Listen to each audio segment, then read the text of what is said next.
आज मेरे बेटे की दूसरी शादी थी। उसकी पहली शादी का क्या हुआ मैं उसे भूल जाना चाहती थी, क्योंकि वो बड़ी ही अजीब घटना थी। लेकिन आज उसकी दूसरी शादी थी। मुझे यकीन था कि वो मेरे बेटे का ख्याल ज़रूर रखेगी। मेरा बेटा बहुत कमा रहा था, अच्छा और बहुत ही सुंदर था। वो इस परिवार का एकमात्र वारिस था। सभी उसे प्यार करते थे, इसलिए किसी को भी ये बात अजीब नहीं लग रही थी कि उसकी दूसरी शादी इतनी जल्दी हो रही है। पर मेरा दिल धक धक कर रहा था। रात जैसे जैसे नज़दीक आ रही थी, मेरा दिल भी उतनी ही तेज़ी से धड़क रहा था और मैं चिंतित हो रही थी। मेरी बेटी को भी इस बात का पता था और वो भी मेरी ही तरह चिंतित थी। वो बोली कि अगर आज भी ऐसा ही हुआ तो फिर क्या होगा। मैंने कहा, अपने मुंह से कुछ अच्छा निकालो, मैं पहले से ही चिंतित हूँ। अब तो सभी मेहमान भी आ गए हैं। पिछली बार देश में एक महामारी के कारण इतने लोगों को आमंत्रित नहीं कर सके थे, लेकिन इस शादी में सभी रिश्तेदार बहुत उत्साह के साथ आए थे। इसलिए लोग पिछली शादी के बारे में ज़्यादा नहीं जानते थे और ये भी नहीं जानते थे कि ऐसा क्या हुआ कि उन्हें फिर से शादी करनी पड़ी। मेरा बेटा भी खुश था, कोई समस्या नहीं थी, क्योंकि उसकी ये पत्नी पहली पत्नी से कहीं ज़्यादा खूबसूरत थी और उम्र में भी छोटी थी, तो उसे तो खुश होना ही चाहिए था।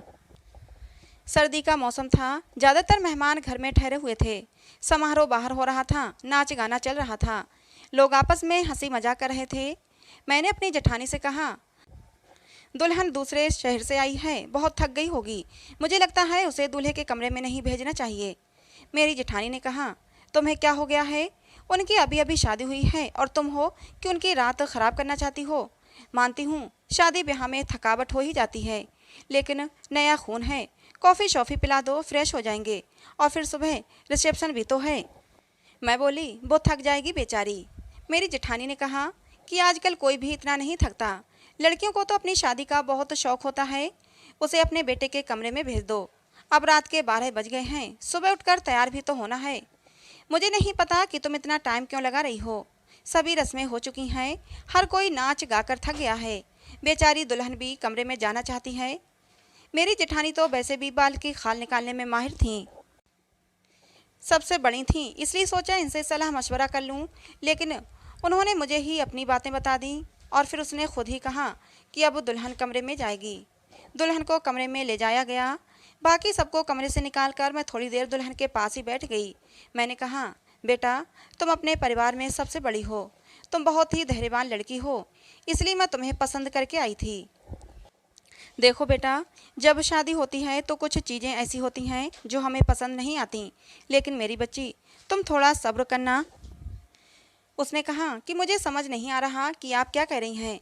मैंने कहा कि अगर मेरा बेटा कुछ उल्टी सीधी बात करता है तो उसकी बातों पर ध्यान मत देना, कमरे की बात कमरे में ही रखना, सुबह मुझे बता देना, मैं तुम्हारी प्रॉब्लम को सुलझाने की कोशिश करूँगी। मेरी बात सुनकर वो थोड़ा घबरा गई थी कि मैं किस विषय पर बात कर रही हूँ। वो थोड़ा घबराई हुई सी बोली। फिर उसने कहा, ठीक है, मैं पूरी कोशिश करूँगी, अब इस घर की इज्जत भी मेरी इज्जत है। मैं दुल्हन का हाथ थपथपाकर बाहर आ गई। सब अपने अपने बिस्तर पर सोने चले गए थे। घर में बहुत सन्नाटा था, क्योंकि सब बहुत थक चुके थे, इसलिए सब सो चुके थे। जाड़े की रातें वैसे भी शांत होती हैं, लेकिन मैं सो नहीं पा रही थी। बहुत देर बाद आखिर मैं सोने चली गई, लेकिन मेरी आंखों में नींद नहीं आ रही थी और मेरी आंखें बार बार घड़ी की ओर ही देख रही थीं। काश सुबह जल्दी हो जाती तो मेरी सारी चिंताएं ख़त्म हो जातीं। लेकिन जैसे ही 2:30 बजे मैंने एक ज़ोरदार चीख सुनी और उसके बाद ही मुझे पता चल गया कि अब क्या होने वाला है। उसके बाद बार बार चीखें शुरू हो गईं। ये एक लड़की के चीखने की आवाज़ थी और वो लड़की कौन हो सकती है, मैं अच्छी तरह जानती थी। सभी मेहमान भी धीरे धीरे उठने लगे थे। अचानक मेरे बेटे के कमरे का दरवाज़ा खुला और मेरी बहू पागलों की तरह चीखती हुई बाहर भागी। उसे पता ही नहीं चला कि उसके पास तो दुपट्टा भी नहीं है। अस्त व्यस्त कपड़ों में बाहर भागती हुई आई थी। वो घर से बाहर भाग जाना चाहती थी, जब कुछ औरतों ने उसे पकड़ लिया और कहा, बेटा क्या हो गया, अपने आप को संभालो। सब उसको संभालने लगी, लेकिन वो बेहोश हो गई थी। जब कोई बेहोश होता है तो उस पर पानी के छींटे वगैरह मारे जाते हैं, लेकिन मेरी बहू तो पानी के छींटे मारने पर भी होश में नहीं आ रही थी। उसका पूरा शरीर ठंडा पड़ गया था। उसे फौरन अस्पताल ले जाया गया। मैं उसे अस्पताल ले जाना नहीं चाहती थी, क्योंकि फिर से वही तमाशा बन जाता, लेकिन और कोई चारा भी नहीं था। बेचारी बच्ची किसी भी तरह होश में नहीं आ रही थी। उसके माँ बाप को भी बुला लिया। उन्होंने भी एक दूसरे के कानों में बातें करनी शुरू कर दी। पता नहीं हमारी बेटी को क्या हो गया है, पता नहीं उसके साथ क्या सुलूक किया है। वो सब लोग मुझे अजीब सी नज़रों से देख रहे थे। सवाल ही सवाल थे हर तरफ, और मैं बेचारी परेशान सी हॉस्पिटल में घूम रही थी।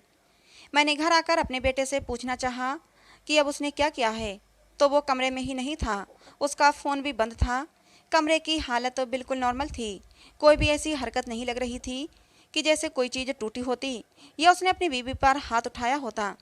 लोगों के सवालों से बचने के लिए शायद मेरा बेटा अरविंद कहीं चला गया था।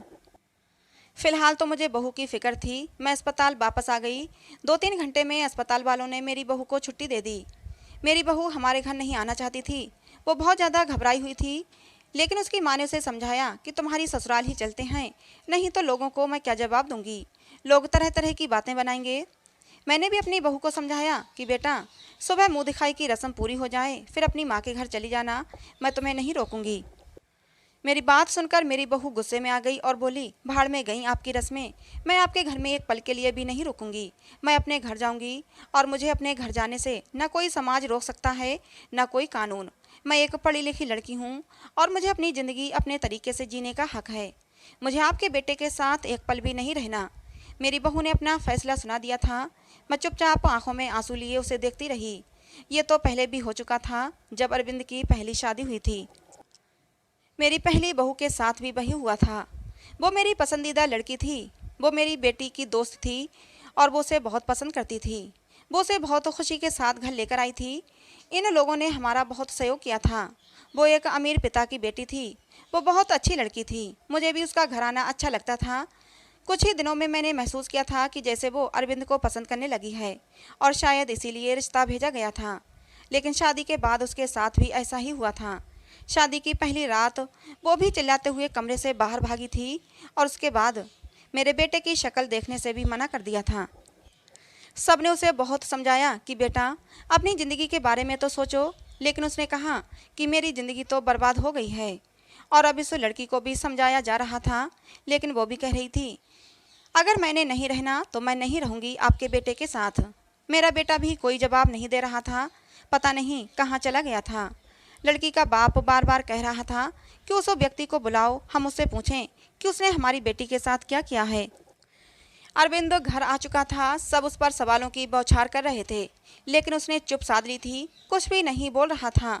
थक हार कर सब खामोश हो गए। लड़की के माँ बाप भी अरविंद को भला बुरा और धमका कर चले गए। वो अपनी बेटी को भी साथ ले गए। अच्छा खासा तमाशा हो गया था। सब मेहमानों के सामने हमारी नाक कट गई थी। लड़की के माँ बाप ने हमारी बेइज्जती करने में कोई कसर नहीं छोड़ी थी, लेकिन अरविंद अपने मुंह से एक शब्द भी नहीं बोल रहा था। अरविंद के पिता तो पहले ही इस दुनिया से जा चुके थे। सारी बेइज्जती मुझे अकेले ही सहनी पड़ी। घर में जमा लोगों ने भी हमें अच्छी खासी बातें सुना डाली थीं। लड़की की माँ तो काबू में ही नहीं आ रही थी। वो बहुत चीख चीख कर मुझे भला बुरा कह रही थी, लेकिन उसमें उस बेचारी की क्या गलती थी। आखिर उसकी बेटी की ज़िंदगी तबाह हो गई थी। आज खुद को बहुत अकेला महसूस कर रही थी मैं। काश अरविंद के पिता होते तो इतनी जल्दी हिम्मत ना हारती। लोगों के तानों को मैं अकेली ही सुनती रही। अरविंद बड़ा था। अरविंद से छोटी मेरी एक बेटी थी जो कॉलेज में पढ़ती थी। सब लोग आपस में कानाफूसी कर रहे थे। अरविंद को लेकर तरह तरह की कहानियां बनाई जा रही थीं। कोई कह रहा था, पता नहीं शायद अरविंद पागल है, तो कोई कह रहा था लगता है अरविंद दिमागी मरीज है, तो कोई कह रहा था पता नहीं उसने नई दुल्हन के साथ ऐसा क्या किया कि वो इतना ज़्यादा डर गई। जितनी मुँह उतनी बातें थीं, लेकिन मेरे पास इन सब का कोई जवाब नहीं था। जब लोगों को असल वजह पता ना हो तो वो खुद की कहानियाँ बना लेते हैं, और ख़ुद की बनाई हुई उल्टी सीधी कहानियाँ सच से कहीं ज़्यादा ख़तरनाक होती हैं। लेकिन समस्या तो ये थी कि सच तो मुझे भी नहीं पता था कि ऐसा क्या था कि सुहागरात को ही मेरी बहुएं मेरे बेटे के कमरे से चीखती हुई भागती थीं। उस लड़की ने भी तो मुझे कुछ नहीं बताया था। मैंने खुद ही अपने मन में सोचा, हो सकता है उसने अपने माँ बाप को कुछ बताया हो। सच जानने के लिए मैंने उनके घर फ़ोन कर दिया। भले ही वो हमसे रिश्ता ख़त्म कर गए थे, लेकिन इंसानियत के नाते ही मैंने उसका हाल चाल लेने के लिए फ़ोन किया। फ़ोन लड़की की माँ ने उठाया था। मैंने पूछा, अब वो कैसी तबीयत है आपकी बेटी की। मेरी आवाज़ सुनते ही वो भड़क गई थीं और बोली थीं, मेरी बेटी अब तक ठीक नहीं हुई है। ख़बरदार जो आगे से आपने फ़ोन किया ये सब सुनकर मैं बहुत ज़्यादा परेशान हो गई थी। मेरी पहली बहू के साथ भी ऐसा ही हुआ था। मेरी बेटी ने बताया था कि वो कम से कम 6-7 महीने तक बीमार रही थी। आखिर क्या प्रॉब्लम थी मेरे बेटे को, मुझे कुछ भी समझ नहीं आ रहा था। क्या कमी थी कि उसकी पत्नियां उससे डरकर भाग जाती थीं। अरविंद की बात करूं तो अरविंद बहुत ही सीधा साधा सा बच्चा था। बचपन से ही कम बोलने वाला था, लेकिन उसके अंदर कोई भी हरकत ऐसी नहीं थी जो अब नॉर्मल होती। अरविंद मेरी पहली संतान थी। हमने उसे बहुत ही लाड प्यार से पाला था, लेकिन हमारे इतना लाड प्यार देने से भी वो बिगड़ा नहीं था। हाँ, उसे अपनी सुंदरता पर घमंड जरूर था। वो कहता, मेरी खूबसूरती और स्मार्टनेस के आगे सब पानी भरते हैं। उसको पहनने ओढ़ने का बहुत शौक था। अच्छी अच्छी ब्रांडेड चीज़ें पहनता, पढ़ाई में भी अच्छा था, नौकरी भी टाइम से कर ली थी। अपनी बहन के लिए भी एक जिम्मेदार भाई था। अपनी बहन श्रुति को कॉलेज लेकर जाता और वापस लेकर घर आता। घर में खर्च के लिए पैसे भी देता। कभी मुझसे ऊंची आवाज़ में बात नहीं करता। उसके दोस्त भी कोई ऐसे नहीं थे जो मैं कहती कि गलत संगत में पड़ गया है। कोई नशा वगैरह भी नहीं करता था।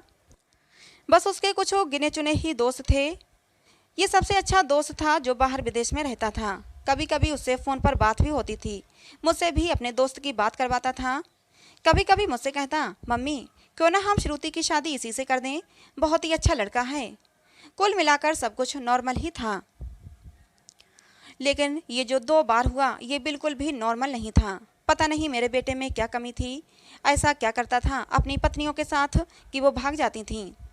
दिन धीरे धीरे आगे सरकते गए। अरविंद थोड़ा नॉर्मल हो चुका था। अब वो घर में थोड़ी बहुत बात भी करने लगा था। इस बार मैंने सोचा कि अरविंद की तीसरी शादी कराऊं और ऐसी लड़की से कराऊं जो मुझे बताए कि आखिर सुहागरात के कमरे में अरविंद ऐसा क्या करता है कि दुल्हन भाग जाती है। अरविंद की दूसरी दोनों पत्नियों से तलाक हो चुकी थी। मैं ये भी चाहती थी कि ये जो बहू आए वो मेरे घर में ही रहे, यहाँ से भाग कर न जाए। मैं किसी की ज़िंदगी बर्बाद करना नहीं चाहती थी, क्योंकि मैं भी एक बेटी की माँ थी और मैं ये अच्छी तरह से जानती थी कि तलाक का धब्बा एक लड़की के लिए कितनी बड़ी बदनामी होता है। मैं बहुत सोच विचार के बाद इस नतीजे पर पहुंची कि मैं अरविंद की शादी एक शादीशुदा औरत से करवाऊंगी, जिसकी पहले से शादी हो चुकी हो और वो तलाकशुदा हो या फिर विधवा हो। और जल्दी ही मुझे ऐसी लड़की मिल भी गई। लड़की वालों को भी शादी की जल्दी थी, इसलिए उन्होंने भी ज़्यादा छानबीन नहीं की। लड़की कम उम्र थी, लेकिन बहुत ज़्यादा सुंदर नहीं थी, बस ठीक ठाक थी। दुबली पतली और सामान्य से नाक नक्शे की लड़की थी। मैंने लड़की वालों को बताया कि मेरे बेटे की एक शादी हो चुकी है और मेरे बेटे की पत्नी कुछ समय ही रही, फिर वो छोड़कर चली गई थी। थोड़ा बहुत झूठ बोलना पड़ा, क्योंकि सच बताने की स्थिति में मैं बिल्कुल नहीं थी।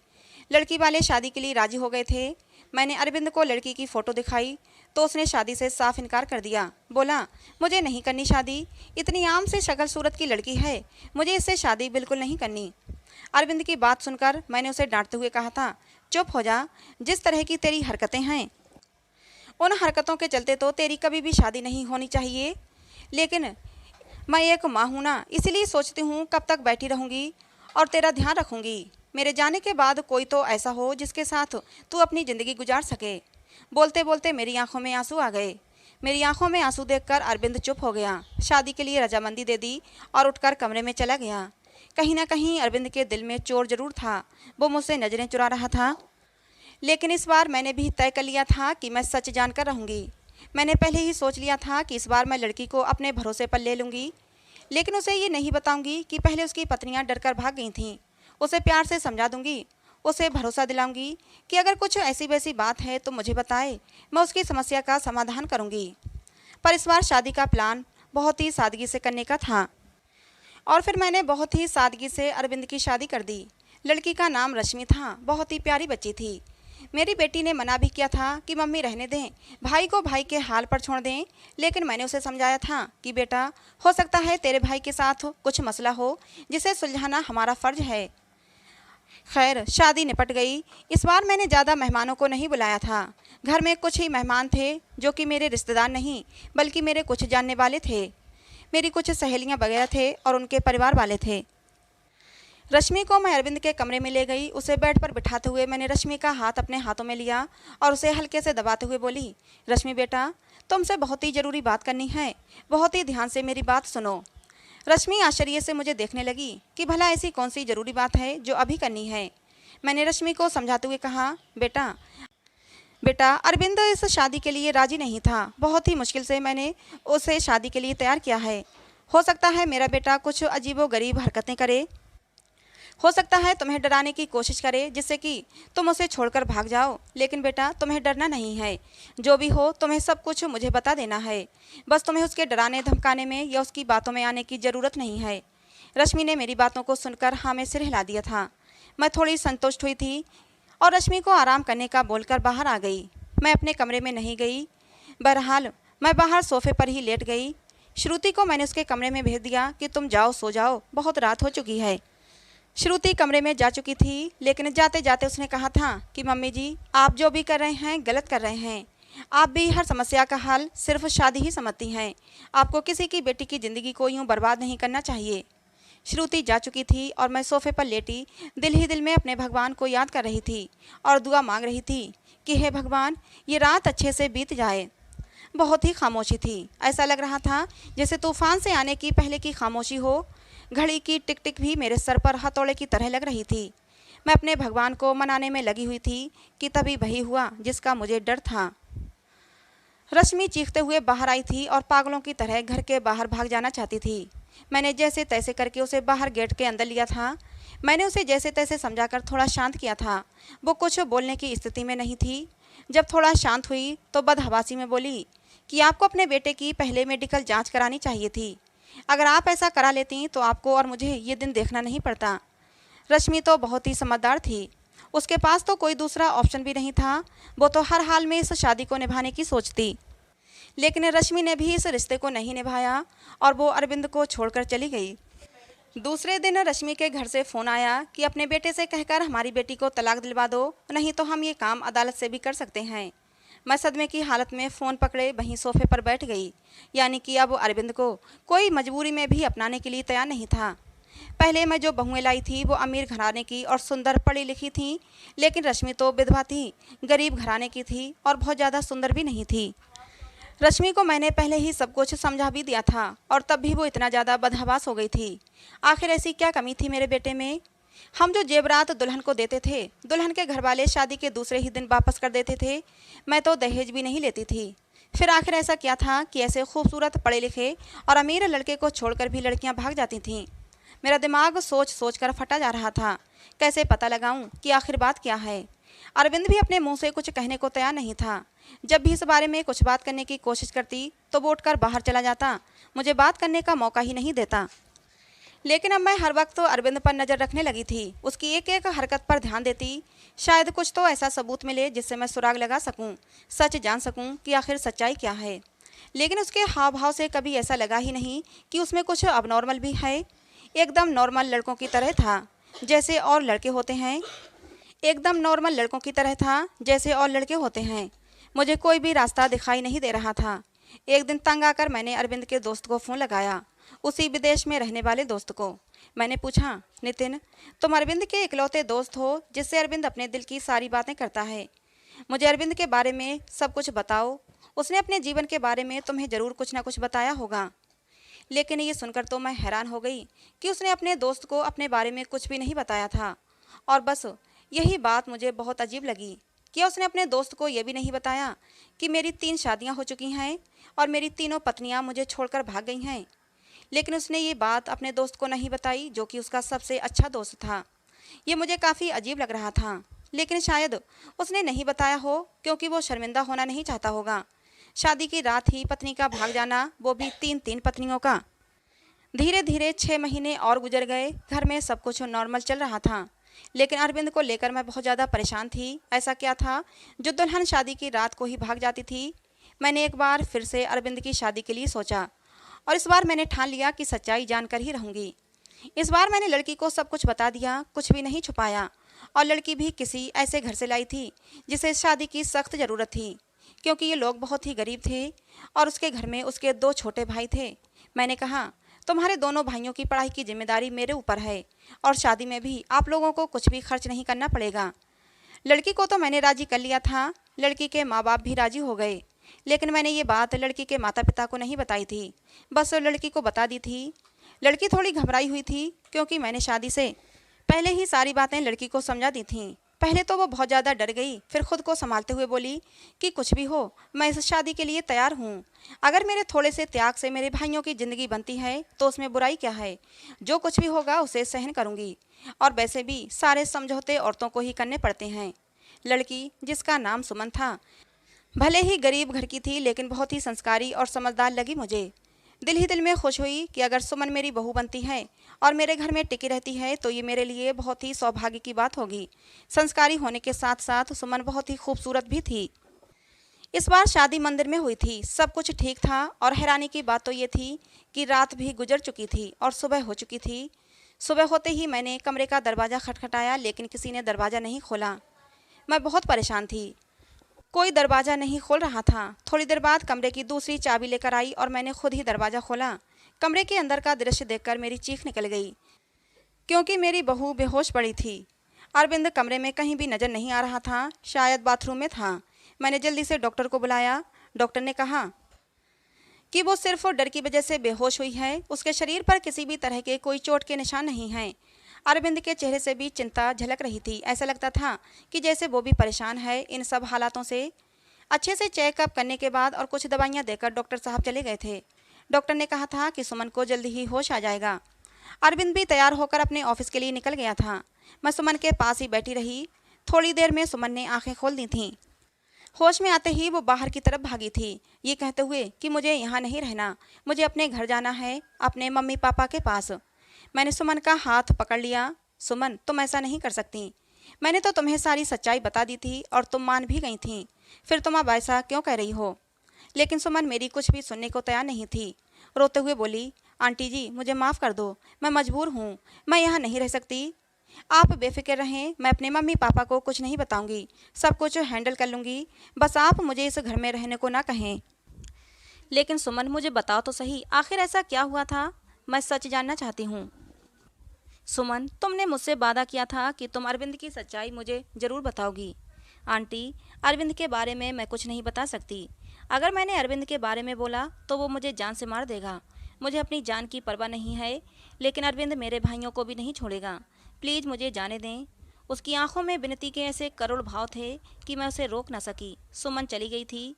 मैं इंतजार कर रही थी कि अब वो कुछ ही देर में सुमन के माँ बाप का फ़ोन आने वाला है, लेकिन ऐसा कुछ भी नहीं हुआ। शायद सुमन ने अपने माता पिता को कुछ नहीं बताया था। अरविंद की तीनों पत्नियों ने तो दूसरे दिन ही तलाक की मांग कर दी थी, लेकिन सुमन ने ऐसा कुछ भी नहीं किया था। इसका मतलब था सुमन अब भी मेरे बेटे की पत्नी थी। मैंने सोचा कि अब मैं अरविंद का चेकअप करा कर ही रहूँगी। अपने होशो हवास में तो अरविंद ऐसा कभी भी नहीं करने देता, इसलिए एक दिन मैंने अरविंद के खाने में नींद की दवाई मिला दी। अरविंद के गहरी नींद में जाते ही मैंने डॉक्टर को फ़ोन कर दिया। डॉक्टर ने अरविंद के कुछ सैंपल लिए और ये बोलकर कि जैसे ही रिपोर्ट आती है मैं आपको बताता हूँ, डॉक्टर चला गया। और फिर मैं बेसब्री से अरविंद की रिपोर्ट का इंतज़ार करने लगी। अगले दिन डॉक्टर का फ़ोन आया और उसने कहा कि अरविंद एकदम नॉर्मल है, उसकी सारी रिपोर्ट्स नॉर्मल आई हैं। ये सुनकर तो मेरे आश्चर्य की कोई सीमा ही नहीं थी। अगर अरविंद नॉर्मल है तो शादी की पहली ही रात में उसकी पत्नियां क्यों भाग जाती हैं। सोच सोच कर मेरा दिमाग फटने लगा। कुछ सोचकर मैं सुमन के पास गई। सुमन के माता पिता ने मेरी बहुत इज्जत की। शायद उन्हें सच्चाई का पता नहीं था। उन्हें लगता था कि मैं उनकी बेटी को घर ले जाने के लिए आई हूँ। मुझे देखते ही सुमन डर गई थी। वो हम लोगों के साथ ज़्यादा नहीं बैठी और अंदर कमरे में चली गई। मैं भी सुमन के पीछे पीछे उसके कमरे में आ गई। मुझे देखते ही सुमन बोली, आंटी जी, मैंने आपको पहले भी कहा था कि मैं आपके घर में नहीं रह सकती, फिर आप मुझे लेने क्यों आई हैं। मैंने सुमन को बहुत ही प्यार से अपने पास बिठाया और उसके सामने हाथ जोड़ते हुए बोली, सुमन, मेरी उम्मीद की आखिरी किरण अब तुम ही हो। तुम ही मुझे बता सकती हो कि आखिर मेरे बेटे में क्या कमी है। एक मजबूर माँ तुमसे हाथ जोड़कर विनती करती है, प्लीज़ मना मत करना। मेरी आंखों में आंसू और मेरे जुड़े हुए हाथ देखकर सुमन ने मेरे हाथों को थाम लिया और बोली, आंटी जी, मैं मजबूर हूँ, प्लीज़ आप मेरे सामने हाथ मत जोड़ें। जब सुमन किसी तरह सच्चाई बताने के लिए राजी नहीं हुई तो फिर मैंने सुमन से कहा, ठीक है, तुम अपने मुंह से कुछ मत बताओ, मैं खुद अपनी आंखों से देख लूँगी, लेकिन तुम मेरी मदद तो कर ही सकती हो ना। तुम आज रात के लिए मेरे बेटे के कमरे में फिर से रुक जाओ, मैं सारी सच्चाई अपनी आंखों से देख लूँगी। पहले तो सुमन डरती रही, लेकिन मेरे बहुत समझाने पर कि मैं तुम्हारे साथ रहूँगी, तुम्हें कुछ नहीं होगा, वो मान गई थी। मैं सुमन को अपने घर ले आई। सुमन के माता पिता ने बहुत ही खुशी से अपनी बेटी को विदा किया था। एक बार फिर से सुमन को दुल्हन बनाकर मैंने अरविंद के कमरे में बैठा दिया। अरविंद को मैंने पहले ही फ़ोन कर दिया था कि सुमन घर आ गई है, तुम भी ऑफिस से जल्दी आ जाना, आज मैं घर पर नहीं मिलूंगी। तुम्हारी मौसी की तबीयत खराब है, वहाँ जा रही हूँ और रात भर वहीं रहूंगी। मेरी बात सुनकर अरविंद ने सिर्फ हूँ में जवाब दिया था और फ़ोन काट दिया था। मैं अरविंद के कमरे में ही छुपकर बैठ गई। आज सब कुछ मैं अपनी आंखों से देख लेना चाहती थी। कुछ ही देर में दरवाज़ा खुला था और अंदर कमरे में अरविंद दाखिल हुआ। उसने एक नज़र सजी संवरी बैठी सुमन पर डाली थी और बिना कुछ कहे बाथरूम में घुस गया था। सुमन डरी सहमी सी बैठी थी कि जैसे अभी उठकर भाग जाएगी।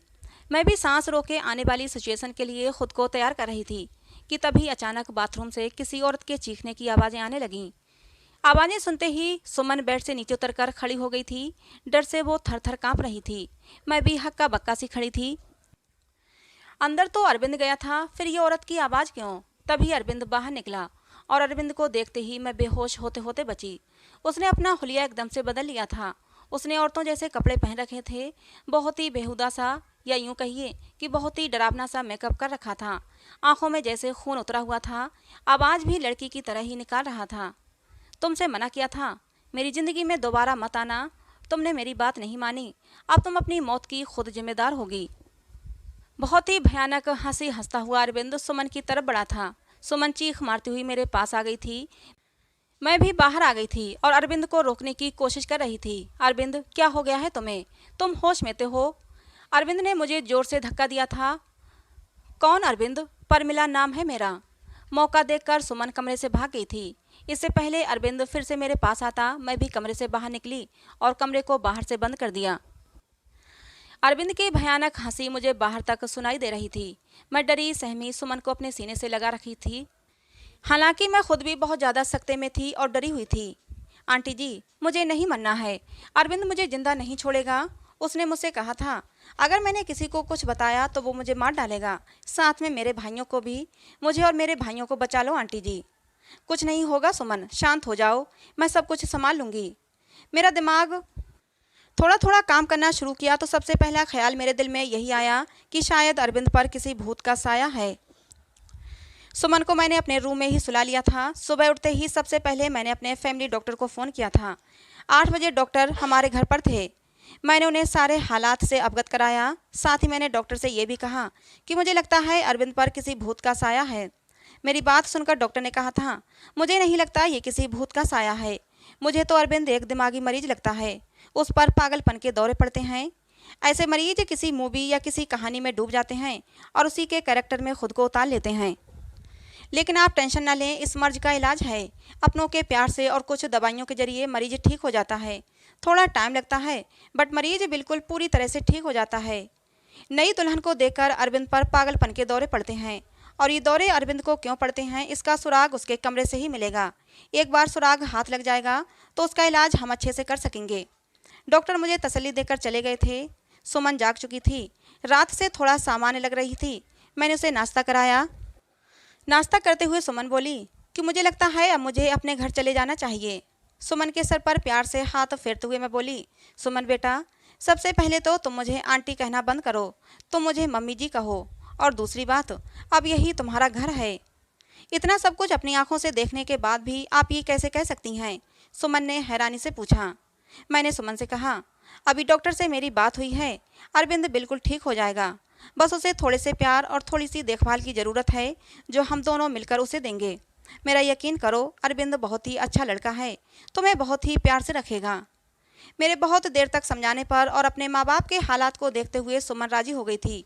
मैंने बहुत ही प्यार से सुमन से कहा था, सुमन बेटा, अब तो एक बार मुझे मम्मी जी कहो। और सुमन ने मुस्कुराते हुए मुझे मम्मी जी कहा था, जिसे सुनकर मेरे दिल में ठंडक उतर गई थी।